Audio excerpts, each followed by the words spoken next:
By now, I'm sure most of us know of the Saw franchise, it doesn't really need an introduction, but for the few that are unaware, it's a series about a murderer named the Jigsaw Killer who kidnaps people and places them in death traps.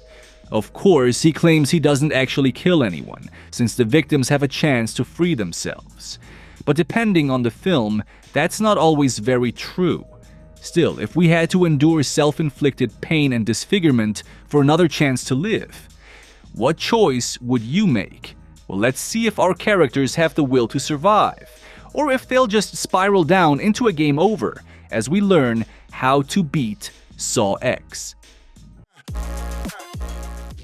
Our film begins with John Kramer, the Jigsaw Killer himself, getting checked up at a hospital before heading to a support group for cancer patients. John here has it in his brain and is only given about a year or less to live. A horrible situation to be in, truly, but John doesn't plan to go out easily. As he stops for a sip of water at a fountain, he witnesses a cleaner stealing from an unconscious patient. This gives John an idea, and combining the patient's finger injuries with the custodian's vacuum, we see our first trap of the film. The staff member is strapped to a chair with suction tubes attached to his eyes. He must use his left hand to rotate a dial 5 positions. However, each position breaks one of his 5 fingers on his right hand. Failure to complete the task in 60 seconds leads to his eyes getting vacuum sucked right out of his skull.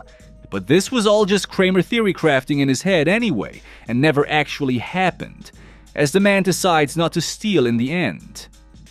Good choice. A few months later, John runs into a member of his support group at a cafe, and the man is looking healthier than ever somehow despite his terminal diagnosis. He explains that he found a doctor performing unique and experimental treatments, using medicine and procedures not necessarily approved by the NDA and operating out of the States. But they seem legit, as his cancer is cleared and in complete remission, and he even has the scar to prove it. So John gets their contact information and looks into the treatment. After doing some research online, he finds this doctor supposedly discovered a mix of treatments that can stop the spread of cancer cells, essentially curing the disease. However, he had to go into hiding due to Big Pharma, because treating patients instead of curing them keeps the cash flowing.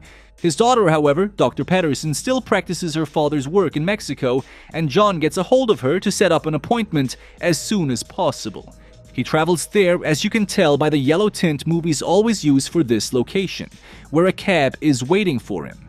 It doesn't take him the full way, however, as a black van hijacks the vehicle, with masked men taking Kramer to the facility. They do this to keep their location a secret to ensure they aren't found by government agents who would shut them down. Pretty clever, actually. The doctor and her team are operating out of an abandoned chemical factory where they have a sterile section set up for procedures. John is given the tour and introduced to everyone as they prep him for surgery the following day. The operation is done while John is only partially sedated, so that he doesn't feel pain, but can confirm they haven't done any motor function damage while operating on his brain. He eventually is put under though, before waking up to find that the operation was a great success. He just needs to rest and take this medicine for a week, and he should be good to go. Wonderful news. We even see while he's recovering that he gives up on one of his plans for a death trap. This one appears to specifically be the wreck from the third movie. Can you imagine if Kramer was actually happy enough to just be alive that he stopped making and putting people through these things? Well, of course that wishful thinking is too good to be true. As is John's diagnosis, we'll soon find out.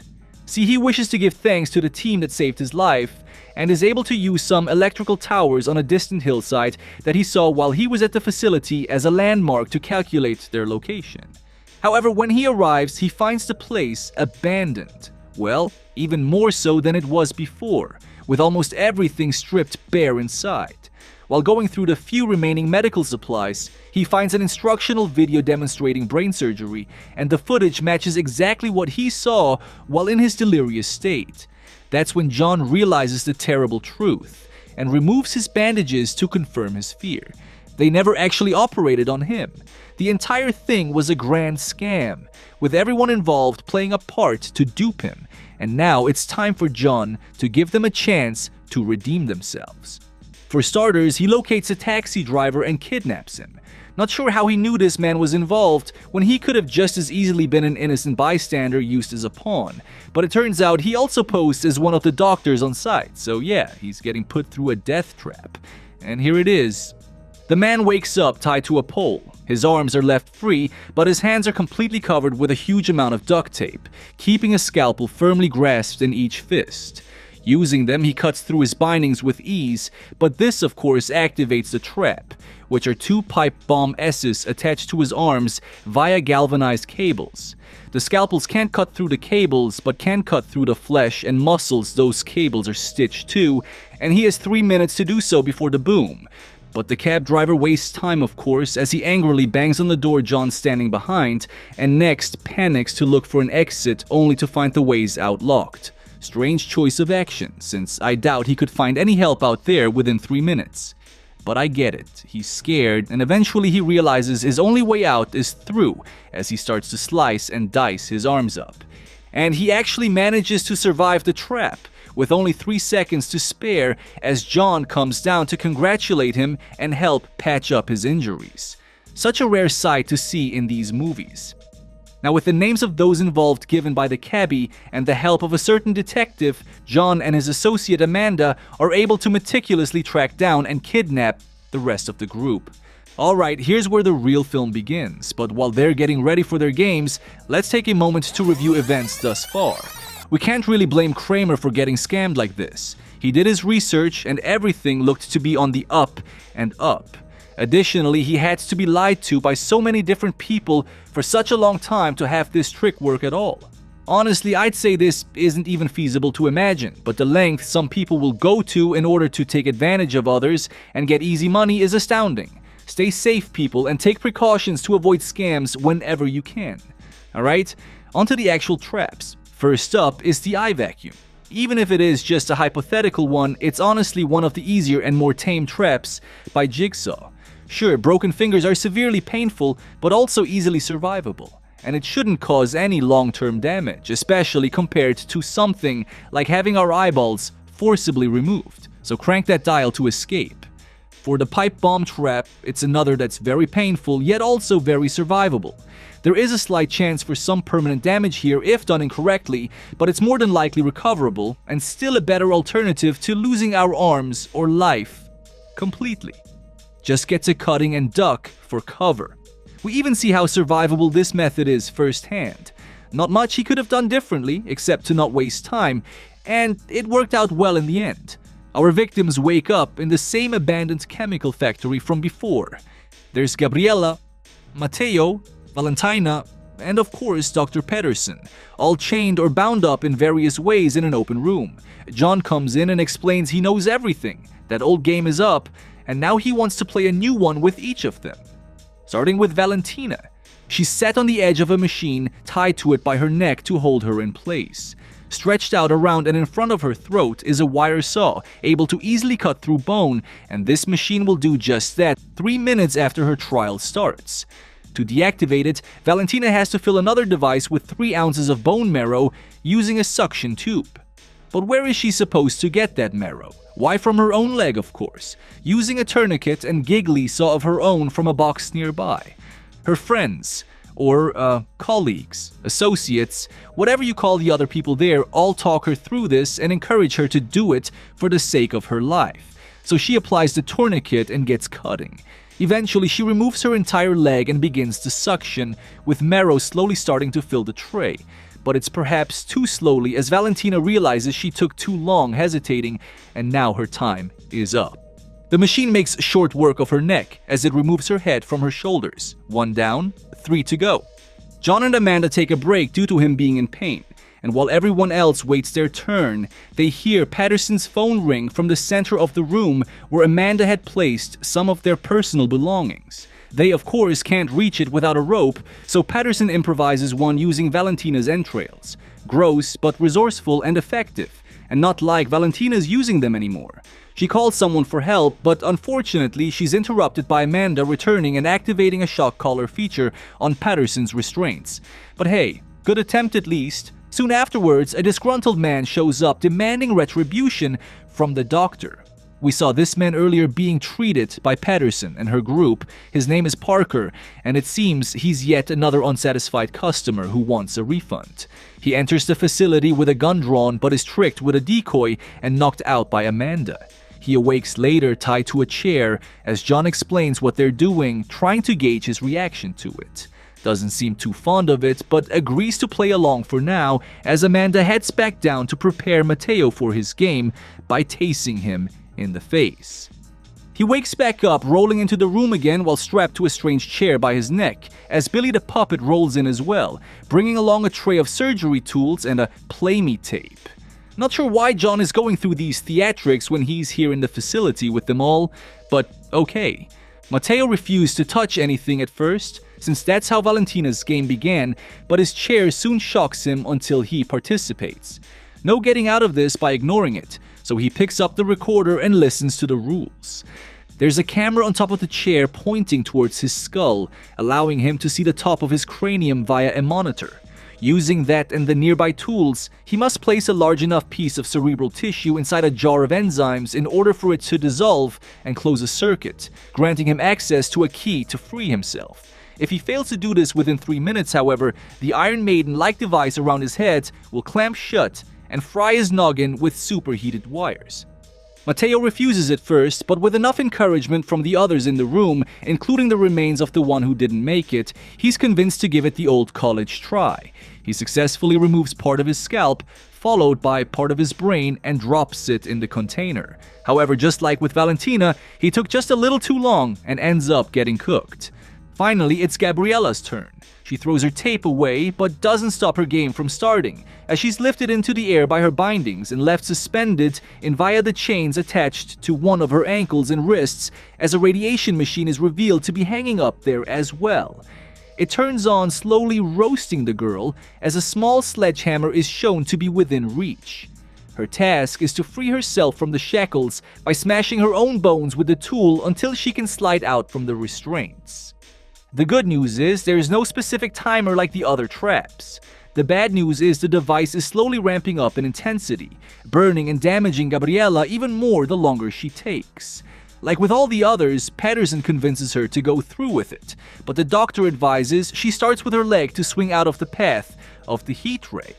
I mean, starting with the hand would drop us down completely, also getting us out of the beam's way, so don't know what difference this makes. Also not sure what the trap would have done if she chose that order, because as we soon see, she's able to break her ankle and swing out of harm's way, only for that harm to readjust and aim at her new position. Seems a little cruel and unnecessary, John. But several painstaking smacks and layers of burnt skin later, she's finally able to break her wrist and fall to the floor, thus marking a second person who has survived and passed their game, if just barely. And with that success, let's take a look at these traps ourselves. Valentina's trap is pretty brutal. Seems like we would bleed out from removing our entire leg, even with the tourniquet given. Even if we somehow manage to survive, we're still missing a leg. Very painful and life-altering. Can't really cheat the device, since we see that the scale on it is graded. So what we use has to be light enough to be suctioned, yet thick enough to not fall through the gaps, meaning some alternative liquid like blood won't work. But John does say we only need 3 ounces to shut off the device, and the human body has about 128 ounces of marrow on average. So instead of going overkill with our leg, we could instead just use something like our foot. More thematic to the franchise after all, and should get the job done still with less overall health risk and damage. Additionally, we only need access to the bone, meaning we don't have to fully remove whatever limb we choose and can just cut enough to reach the marrow with the suction. This would not only save time to ensure our escape, but also potentially allow us to save our limb in the long run. Maybe. But an even safer solution? Just use the wire saw on the rope around our necks. We clearly see it's only a standard rope holding the girl in place, since the trap intends to cut through those restraints as well to make its way to her neck. And with both hands free for the game, we could just saw through those restraints and escape with ease. For Mateo's trap, this is another brutal one. John talks about how people have survived with parts of their brain missing or damaged, fully recovering or even improving afterwards. But those cases are also very rare, and regarding specific parts of the brain that an amateur surgeon like Mateo here wouldn't know about, leading this to be a very likely death sentence, if not a very life-altering procedure. And without knowing exactly how this enzyme-based circuit thing works to detect cerebral tissue specifically, I'm not sure if we could substitute the material or trick the device in any way, but something we could do is try to prevent the execution. If we are about to fail, or even from the start, to avoid brain damage, we could hold one of the metal tools sideways in front of our face to prevent the machine from clamping around our cranium. Might want to use a few just to be safe. Not sure if this would work, guess it depends on how strong the clamping mechanism is, but it's worth a try at the very least. Gabriella, I guess, technically gets off the easiest with her trap, since as John himself points out, broken bones can heal and burnt skin can be grafted. Barring any long-term cellular damage from the radiation exposure, this trap should be very survivable with little to no long-term life alterations, though it would certainly hurt like hell. John instructs Amanda to bring Gabby to a hospital for winning her game, but now their guest reveals why he's truly here, as Parker holds them at gunpoint to free the doctor. Apparently, he's her boyfriend, and is who she called when she grabbed the phone momentarily. The two prove just how selfish they are as Patterson finishes off Gabby instead of helping her, claiming that each dead member of the group is less cash they have to split. Thanking John for downsizing the team tonight. Now you'd think they'd just pull the trigger and be done with John and Amanda, but of course they want that ironic revenge, so instead they plan to have the pair go through the trap meant for Peterson. Not sure why her trap was made for two when she was the final one, but no one seems to question this right now, so we won't either. Patterson, however, realizes she needs someone innocent if she's going to make John truly suffer. So, in order to really twirl that villain mustache, she grabs a small local boy practicing football outside an abandoned chemical factory at 6 in the morning. Seriously, where are that kid's parents? Whatever, now John and Carlos here are placed in a trap, as all Amanda can do is helplessly watch. When the machine activates, chains pull Carlos and John, forcing them flat on a platform that raises off the floor to act like a seesaw. 2 jugs of what I assume is pig's blood, given this franchise's history, are lowered above both players and begin to pour out their contents, drowning the pair. Both have a lever within reach, and pulling it will tilt the platform to spare them from the bloodboarding, but force the other to endure it further. There's no timer or way to escape shown, so we can only assume their task is to simply last until the containers run dry. John initially pulls his lever to spare the child, but upon seeing this, the kid realizes what he needs to do and pulls his own lever to give Kramer a breather. What a brave little hero. Instead of waiting to see how this plays out, Parker and Peterson go to get their money stash from upstairs. Not sure why they wouldn't make sure the only credible threat to their planes is gone first, but I guess they went to the Dr. Evil school of supervillainy. Guess we shouldn't be expecting actual intelligence from them, as Parker only just now starts to question the design of Patterson's trap. But it's too little too late, as taking back their money bag activates the real final trap for these two. John had planned everything from the start, knowing exactly who Parker was and his involvement with the scam, and setting it up so that Patterson would call him for help. Guess he also knew this guy would show up alone, pretend to be innocent, inevitably betray them, would force John into his own trap instead of outright killing him, and would activate the office trap before making sure of Kramer's demise. A lot of assumptions and psychic premonition levels of planning, but that's Jigsaw for you. Of course, John did prepare for if they had attempted to use the firearm at least. As we see, he painstakingly removed the gunpowder from each and every bullet. Very clever, so that even if Parker had checked the weapon for ammo, he wouldn't know it was disarmed. As for the restraints being used, they have a hidden clasp, allowing them to be removed without a key, meaning John and Amanda could escape whenever they wanted.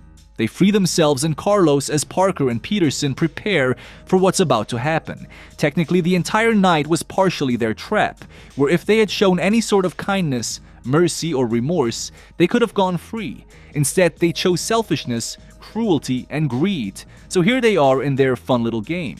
The room is locked and sealed tight as it starts to fill with a hazardous chemical vapor. A small vent with a rubber hatch is open though, allowing someone to stick their head out for some fresh air.